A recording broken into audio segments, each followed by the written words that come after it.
সিদ্ধিরগঞ্জস্থ ঢাকা বিশ্ববিদ্যালয় ছাত্রদলের সাবেক ও বর্তমান নেতৃবৃন্দ কর্তৃক আয়োজিত বিএনপির গণতান্ত্রিক আন্দোলন থেকে গণঅভ্যুত্থান ও রাষ্ট্র সংস্কার শীর্ষক আলোচনা সভা ও চিত্র প্রদর্শনী অনুষ্ঠিত হয়েছে।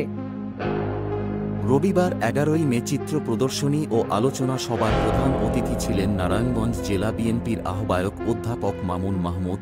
এছাড়াও উপস্থিত ছিলেন জুলাই আগস্টের গণঅভ্যুত্থানে নিহতদের স্বজনরা। আয়োজিত বিএনপির গণতান্ত্রিক আন্দোলন থেকে শুরু করে ছাত্র জনতার জুলাই আগস্টের গণঅভ্যুত্থানে স্বৈরাচার আওয়ামী লীগের শাসন আমলে ঘটে যাওয়া বিভিন্ন হত্যাযজ্ঞ সহ অমানবিক ঘটনার চিত্র তুলে ধরা হয়।